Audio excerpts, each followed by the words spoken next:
Cornering performance is obviously a pretty big subject in the world of motorsport data analysis. But before we jump into the nitty-gritty of it all, let's first touch on some of the fundamentals of lateral tyre grip in much the same way we did when we discussed the longitudinal tyre forces in the braking and acceleration sections. All the same parameters that influence longitudinal tyre forces also have an impact on lateral forces, the main parameters being vertical load, slip angle, slip ratio, camber, inflation pressure, temperatures, and vehicle speed.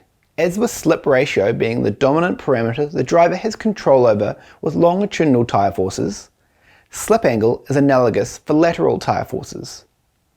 A tyre cannot generate any lateral force without first having a slip angle. The definition of slip angle is the angle that the tyre makes relative to the direction of travel. During cornering, each of the tyres has a unique slip angle. Looking at this diagram, which is a bird's eye view of a car in a skid pad, the car is in a pure lateral cornering state, taking a corner of a constant radius at a constant speed. The path the vehicle is travelling at any point is tangent to the cornering radius, as shown by the large arrow. Zooming into the front right tyre, we can see the direction of travel of the tyre.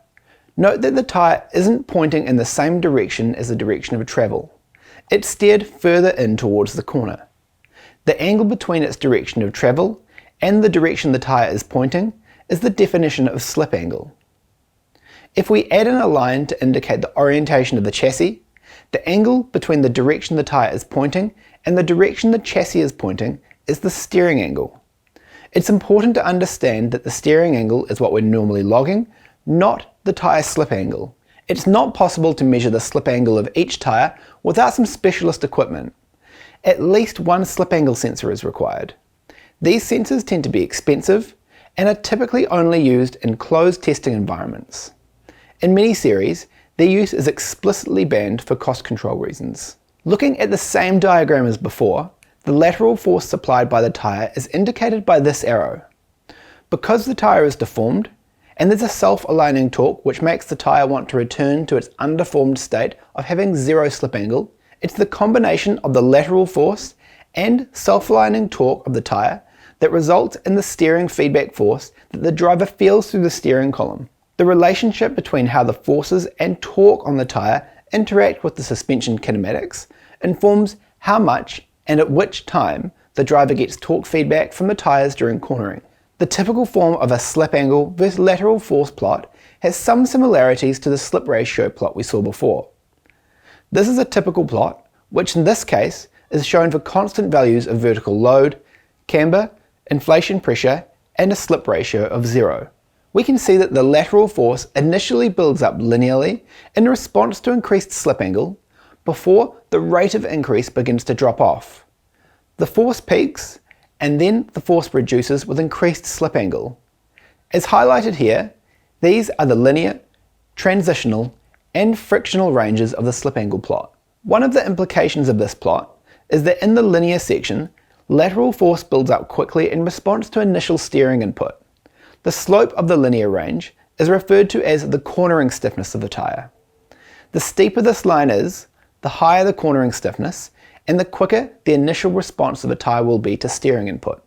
The shape of the transitional and frictional ranges determine how easy it is to drive at the peak of the tyre and how much steering torque feedback the driver will get to help indicate whether they are close to or past the peak lateral force of the tyre. In the vast majority of the corners during a lap, the tyres are not operating at the peak slip angle. The only time some may be operating close to the peak slip angle is when the car is in mid-corner. Most of the time over a lap is spent building up and reducing lateral force, rather than being sustained at maximum steady-state lateral acceleration. During these times of building up and reducing lateral forces, the tyres are always subject to longitudinal forces at the same time, either acceleration or braking. We refer to this as combined tyre loading. The effects of combined loading are very different for every tyre, but what's always true is that compared to the forces a tyre is capable of in pure lateral load, any combined load will always reduce the maximum lateral force available.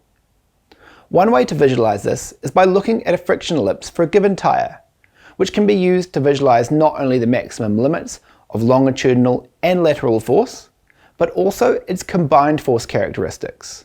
Longitudinal forces are shown in the vertical direction, drive at the top and braking at the bottom, and lateral on the horizontal as seen here. This point here is the point of maximum drive force, this is the maximum braking force, and these are the maximum pure lateral forces the tyre can produce. The areas in between represent how the tyre behaves in a combined state. Comparing a few different tyres here, Tyre A produces significantly more longitudinal force, but at the expense of lateral force. Tyre B produces more lateral forces, but is not as strong longitudinally. And Tyre C has less peak lateral and longitudinal, but has the strongest combined loading characteristics. Like we discussed earlier, depending on the construction of the tyre, the combined braking and acceleration forces may not be symmetric, which is what's being shown here in this example. We can see that the peak straight braking and drive forces are similar, but the tyre's response to combined loading and braking is much broader than in drive. In this case, the driver would have more scope to use heavy trail braking deep into a corner, while the acceleration would have to be done with the car being driven much straighter, with the tyre being unable to support as much combined load and drive. That was just one of the 44 modules taken from the Professional Motorsport Data Analysis course.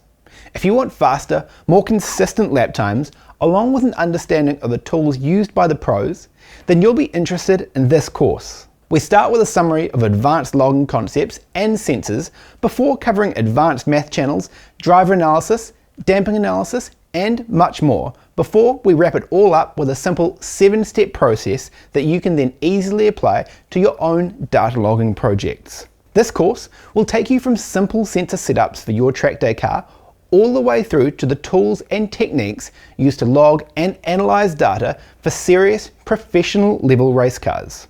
If you're a serious amateur or aspiring professional, then this is the course for you. For more information, click the link to enroll now.